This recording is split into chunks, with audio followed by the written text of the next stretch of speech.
instead.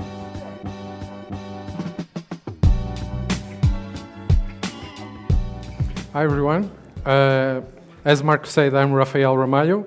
I work at Moxie, and I'm here to talk about web animations. This is not a presentation where I will cover everything about web animations. I will stick to the techniques and the projects I worked. So I want to give you an insight of techniques I learned, tricks I used, comparison about certain technologies and features you can use. So basically, I will give you a small introduction to performance in animations. How can you run silky smooth animations, and what concerns do you need to have before you actually animate and start planning your animations. Then I will start talking about each one of those techniques and how I use them. So basically, the browser has a pixel pipeline, which is the name that Google calls it. I like it. Which is basically the operations it needs to do from an update, for example, from JavaScript. I will use JavaScript updates for this example, to actually get to the pixel that you will see in the screen, the frames you will get. So basically, the browser tells you that, OK, we have an update. That will make a style update. The style update probably will make a layout update. The layout will paint the element to the browser. And then we have a composite update, which is actually painting, showing the element to the user. This is a bit, I try to make this as easy to explain as possible. This is a much more complex pipeline. Google actually has a very nice article about it. Oh, sorry. A very nice article about it. This presentation will be available at the end. It's actually deployed, so you guys can see it if you want. And all the links are available, so you are free to check them out. So basically, what we try to accomplish when we're trying to make fast and performance animations is we try to avoid the layout and the paint one, the part of the pipeline. Because if we cut that space, we have more time for the browser to actually work on the important stuff and deliver more frames to the user. So what is the layout, actually? The layout is the part where the browser calculates how every part of your DOM actually is relative to each other. For example, margin top, we have an element that has margin top of 10 pixels to the other. The browser needs to use the layout timing for that. It needs to calculate how elements are connected to each other. And then we have the paint one, where it actually processes the color, background colors, text, stuff like that, and it paints them. And then we have the composite layer that it's actually updating the element in a view. So if we can skip these ones, if we don't change the position, if we don't change the color, stuff like that, if we stick to the composite changing, we can get 60 FPS animations, no problem in the web. So what is actually the composite part, right? It's a bit tricky. The composite basically features two properties, which is transform and opacity. You may know them. If you only stick to animating those, you will have no problem achieving those 60 FPS. However, you can still do animations by changing the others. It's not recommended, but it's affordable. So basically, you can update transform and opacity, but there's a problem. The GPU won't be responsible for actually putting them in the composite layer and updating them. You have to manually set them to a composite layer. What is a composite layer? Basically, it's the layer that you send from the CPU to the GPU responsibility, and the GPU only cares about updating it as fast as possible. So there's actually three properties we can use. We can use any transform that uses 3D spacing. For example, we have any property that uses 3D, translate 3D, rotate 3D, scale 3D. Any of them will update them to a composite layer. We can use the shorter version if you only want to use them as a composite layer that is translate Z0. You probably have seen it a million times if any of you guys are working on the web performance stuff. Safari mostly requires this for a lot of smooth scrolling and stuff like that. And then we have an alternative, which is will change transform, which basically tells the browser that the transform will change, and it automatically optimizes for 3D updates. So we just update it to a composite layer and our browser instantly goes faster. Probably not. There's still some problems. Every layer you create requires memory and management, and that's not free. That can take a lot of resources if you have a lot of elements being promoted to composite layers, especially on mobile devices. And if you're using actually 3D, but you don't care about the background, you can mostly use the property that's backface visibility hidden, which actually tells the browser that I don't care about the back of my animation, so just remove it entirely. I don't care about it. And which this effect actually does is, you can see here, this is a backface visible. I've set it over here. This is a live demo, so the code is already there, but I will change it during the presentation, most of the code, so if anything breaks, sorry about that. But basically, this is a cube with 6 faces, and each of the face has opacity and a backface, so they multiply each other and they give this effect that you can see through the cube. If you actually remove the backface visibility here, you won't see the cube because the GPU is not rendering the backside. It will not transpose the opacity into one another. So that can have side effects. Don't use it just, okay, so I'm just gonna do a translate Z. I'm gonna just put backface visibility just because. Sometimes it's actually not possible, so be aware of that. I have actually had some problems with this in the past, and I had some headbangers about this. So what are my options actually for web animations? That's a trick question to answer, not on the options, but how to use one and when should you use it. So I'll try to answer most of those questions. You can actually see a very nice post by Sarah Drasner. I actually recommended the book by her that's on the lottery, and most of my talk was inspired by that book. So you guys, if you are able to get it or if you buy it, I recommend it 100%. It's a great book.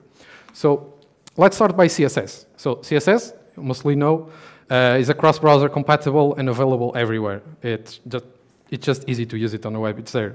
It has an excellent performance when it's doing the right things, of course.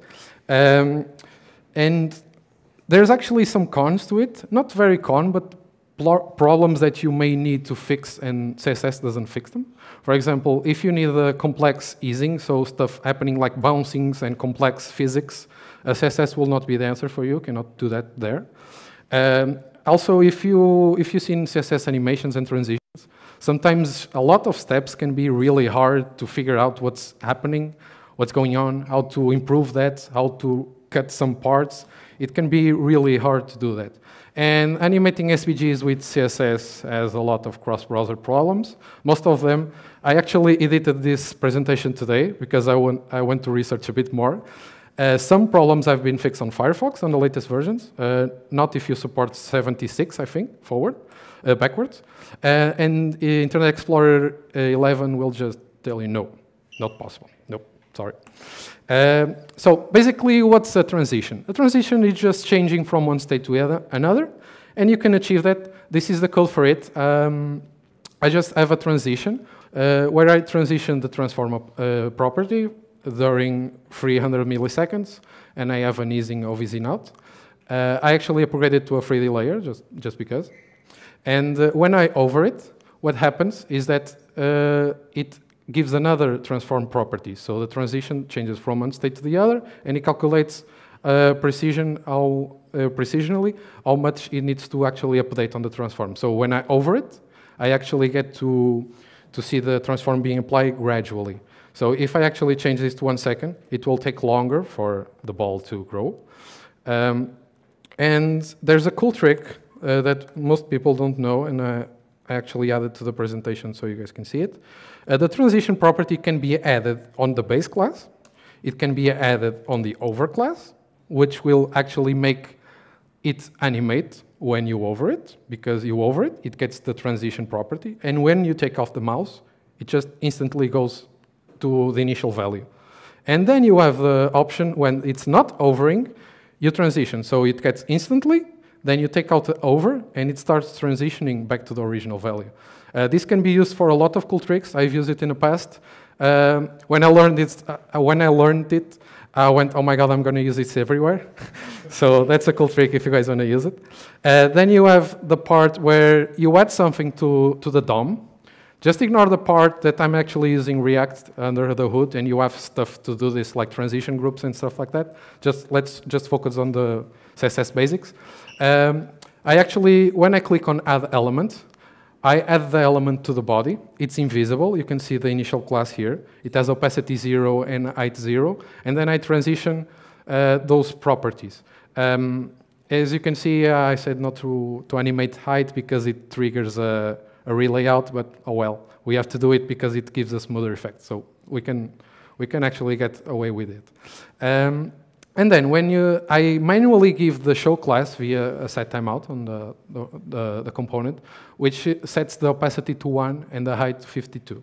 So if I do this, it actually just adds them to the DOM, updates to the class, it shows, and it grows. What happens when I remove it is that since it has a transition on the base class, it will transition from opacity 1 to height 52. But I cannot remove it from the DOM right away, because that way we cannot actually show the user the animation, because if you take out the element, there's nothing to animate, right? So that can happen, that can be a problem or not if you want instantly removal, which is a good UI guideline, instant removal instead of animation, because the user doesn't care about something is about to remove, but maybe it's a requirement somewhere. And then you can do this by animations. Animations is basically small transitions. It performs based on your criteria. You can choose several steps. You can also use the keywords from and to if you just don't give a damn about percentage in this use case, for example. And what it does, it applies the several transitions during these keyframes. So I just say that when I add an element to the DOM, there's no set timeout right now. I literally have no JavaScript for this, except then adding into the DOM. I just give an animation, and the browser automatically sets opacity 0 and height 0, and then it starts moving them to opacity 1 and height 52. So if I click Add Element, it was added and smoothly animated. And there's also a cool effect if you want to try it. I just tried it before the presentation, and it went well. I hope it goes well now. So if I actually alternate the values with the reverse, which this does is the browser goes from the reverse value, which is 2, which is the end, to the start. So I actually, when I add the element, it just deletes it. It's the best feature you can give to a client. But what you can do is you can actually alternate it. And when you add the value, it basically goes front and back. But since this doesn't make much sense, I told you that you can have more control over the percentage. So you can set several keyframes, for example, 0%, 20%, 40%, 100%, and you can give your steps for your animation to perform over there. One quick note, this animation, for example, let me just zoom out so I can show you, which is, what it's doing is it translates 50 pixels to above, then it goes 50 pixels to the start of the page, and then you go back to the starting position. If I actually change the transform value in the middle of a keyframe, let's say, for example, 40%, let me just zoom, and 40% I'll actually just want a scale. Let me just scale 1.2.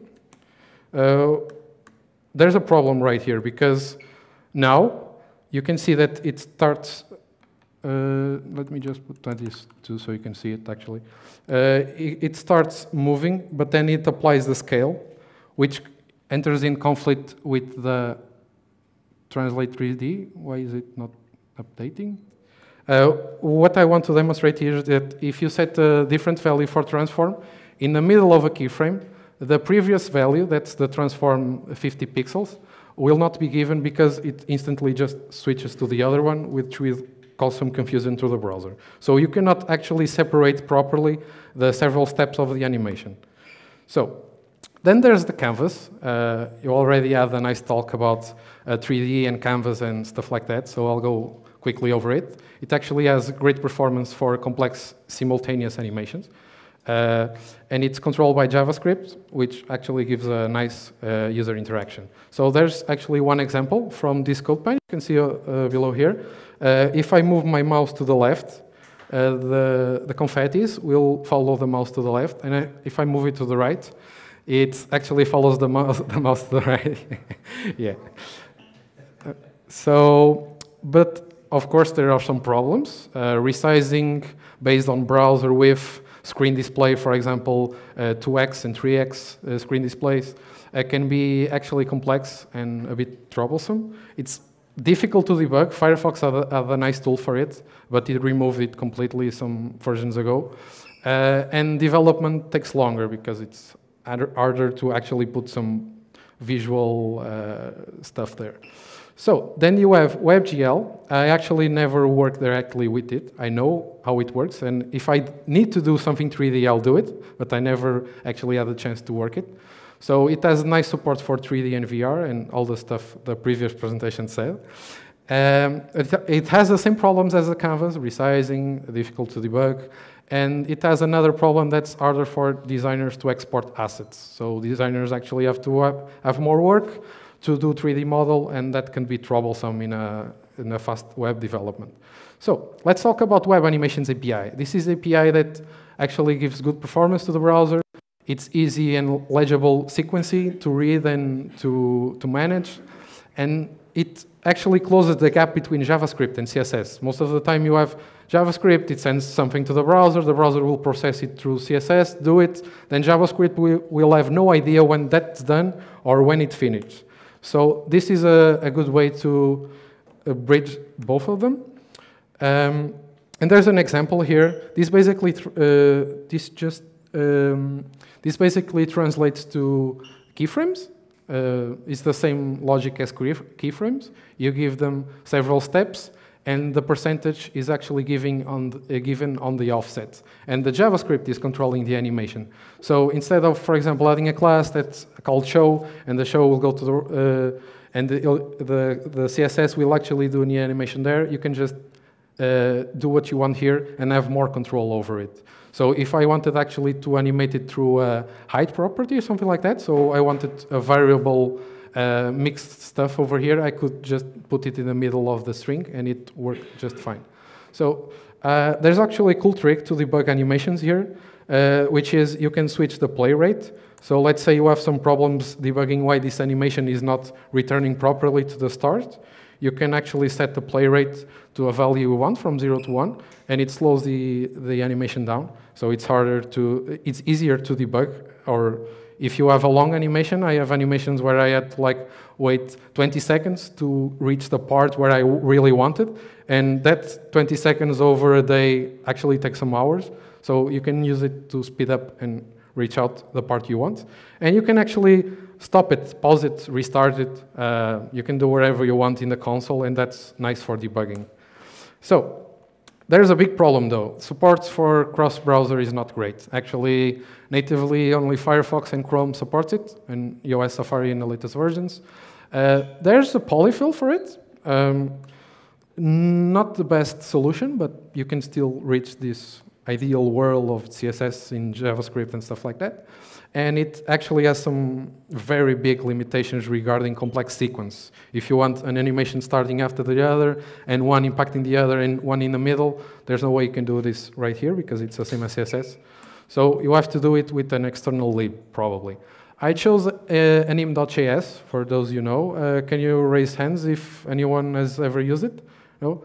And just for my personal wondering, has anyone used Gzip? Timeline Max, Timeline, yeah? Okay, so I actually made this whole presentation 1 month ago in Gzip, and actually switched it all the way because of the licensing. There's really complex licensing based to it, and if you have a part of your website that leads to a paid part, you actually had to buy the business license, which you have to pay 300 euros per year per developer. So you basically have to buy a license for every developer you have in your company if you want to be safeguarded. So that can be really a bummer. But I've actually migrated the code to an MJS with no problems in like 20 minutes. So that's a good sign. You have the same features. It's very easy to debug and read sequential code because you can actually imagine what's happening in the animation and seeing how many parts affect each other.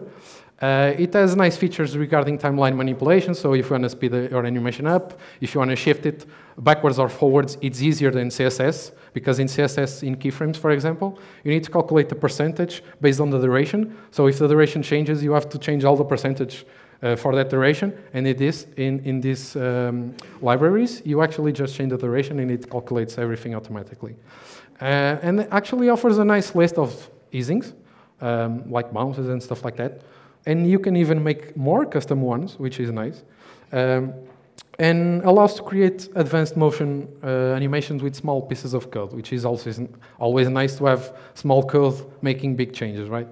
So there's a big con to it, not big, but a con you have to be aware of. Since it's an external lib, you have to consider that there's an additional request.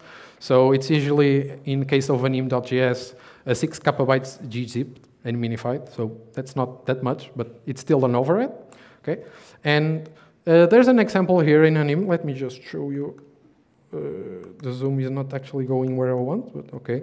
There's an example here, which just ignore the React part of here, but I actually just say that I want to animate my ball, and that sounded way off.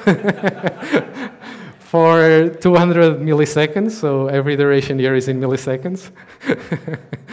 And I want to translate it horizontally by 200 pixels. And I just want it to loop.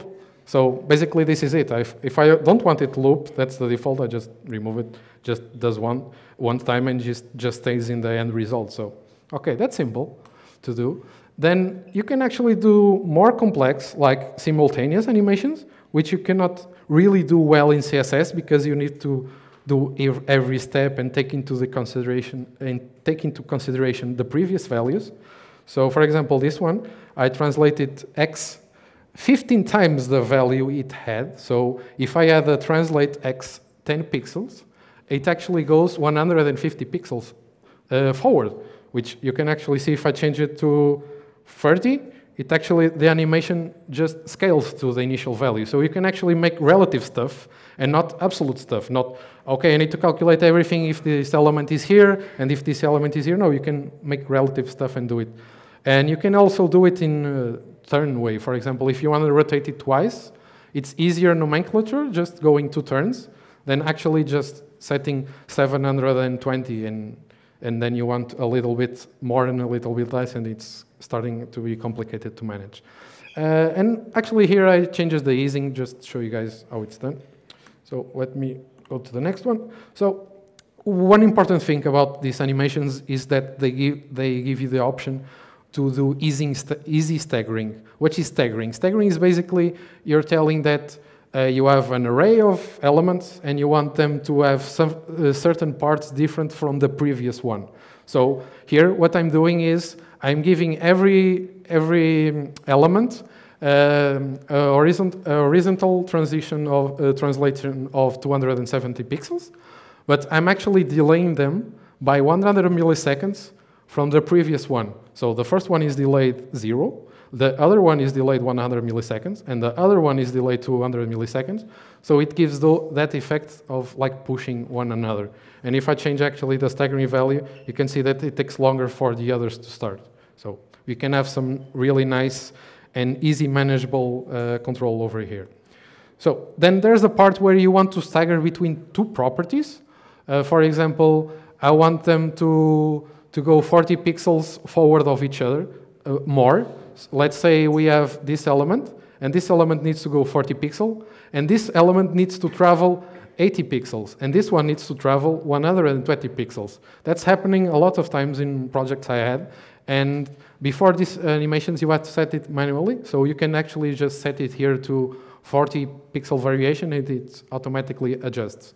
And you can also adjust through intervals, so you want it to rotate between -360 degrees and plus 360 degrees. And what happens is you can see the one is, let me just zoom in, the one is rotated to, basically it gives a turn. This one sticks to the 45 degrees, or no, actually, sorry, 360 plus 360 divided by 4, so that quarter over there, and that one sticks to the other part, so it actually divides the variance over there, which is nice to do if you want to do complex animations. So then you have the timeline. The timeline, in my opinion, is the most important and most advanced part and best part of those kind of leaps. It allows you to create several steps in your animation and to position them relative to each other in the way you want. So this is an easy example. I'm actually just drawing a square with this circle, which basically I just do is just translate x to 50, then I translate y minus 30, then I translate x back to 0, and I translate y back to 0. So this gives me this effect with I separated the logic between each property, and if I want to actually just pinpoint something, I can use it. I can actually do it, because this uses transform, and CSS I could not do it. So yeah. Then you have some really nice debugging functionalities. Let me just zoom out, sorry. You can pause the animation anywhere you want. I just added a slider, HTML5 input with a range value, that's all. And when it updates the value, I update the time of the animation. So I can play it, I can pause it. That's really useful for debugging animations where, okay, I need to always test this part. And you start debugging this part, okay, that happened, then I go back and debug it again. And in a long animation, it can actually be really useful.